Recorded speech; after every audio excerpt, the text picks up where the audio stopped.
Alright, so to all of you who were like, dude, where's your review of Batman Arkham City? I gotta beat the game first. How crazy do you think I am? However, now that I've beaten it, here you go.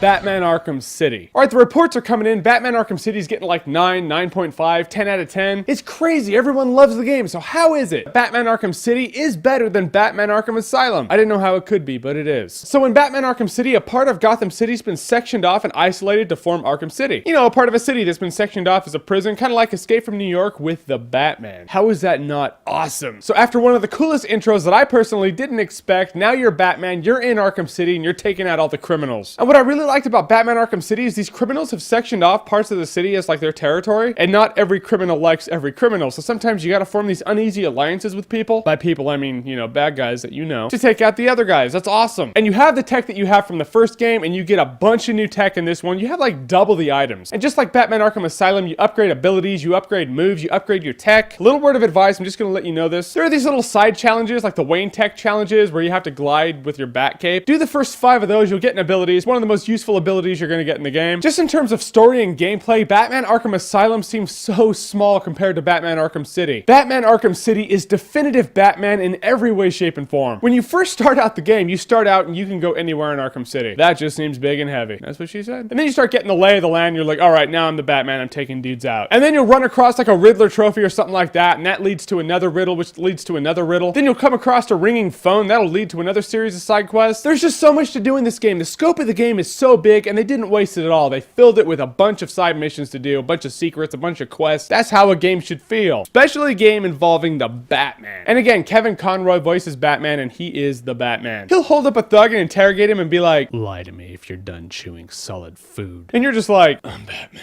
And yeah, if you were sad that there was a villain that wasn't featured in the first game, odds are he is in this game. Unless you're hoping for like the Clock King from Batman the Animated Series, they're probably in this game. And there's something about having that new ability to dive bomb when you're flying. I mean, you're gliding with your bat cape just like the first one, you know how it is, but now you're like building height, you know, you're really high and you can just fold in your cape and just drop down. You're like, this is so awesome, I could do this for days. The funny part is, it's absurd the reach his bat claw has in this game. In the first game, it clearly was like, oh, okay, I'm too far away from that ledge, I gotta get closer. This one, dude, you can shoot like a city block. It's crazy, I love it. And yeah, you play as Catwoman in some of the missions, and what I really liked is that Catwoman doesn't feel like a Batman mold with a different body, and that's it. She doesn't play like Batman, she plays more like Spider-Man, actually. She can crawl up buildings with her claws, she whips onto ledges and pulls herself up. I liked playing her missions too. She is a bit more limited. She doesn't have all the tech that Batman has, so you're like, I'm clearly more limited. But you don't feel like, you know, nerf Batman or anything like that. It's Catwoman. She's her own person. I only have a couple of gripes with the game. One of them is, I remember in Batman Arkham Asylum doing the ground takedown and knocking a guy out while he's on the ground. I remember it being easier in that game. In this game, if you do the ground takedown to a guy and there's another guy who's mobile across the room, he will run over just to screw that move up. They're douchebags, I guess. That's not a big deal. It's just, it got annoying after a while. And I'm nitpicking at this point, but I thought of this. There were a couple parts where Batman had to make a really tough call as to what he had to do, you know, prioritizing and whatnot. I think it would have been really cool if the game let you choose what to do. You know, like a BioWare game or something, that would have been awesome. It's not like I walked away from the game going, you know what, it would have been a great game, but it didn't let me choose on those couple parts. You know, like a BioWare game. It's not a BioWare game, and I didn't expect to be able to choose, but then when it came up and it looked like I could have chosen and it didn't let me,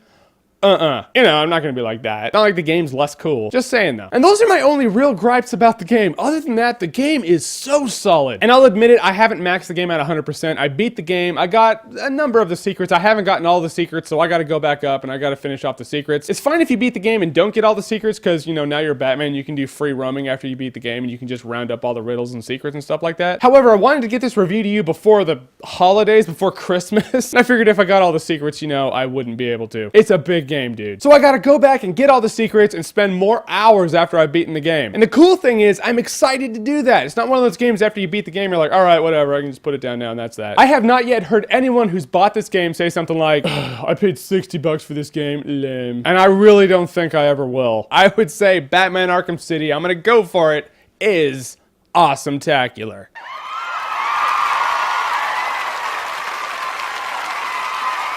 Batman Arkham City is a definitive Batman story if ever there was one. So Batman stories, what's your favorite Batman story for all you Batman fanatics out there? I mean, even an episode of Batman the Animated Series, whatever, go for it. If you say Batman and Robin, God will kill a kitten. In any case, comment below, let me know. And as always, if you like what you've seen here and you want to see more, click right here to see more.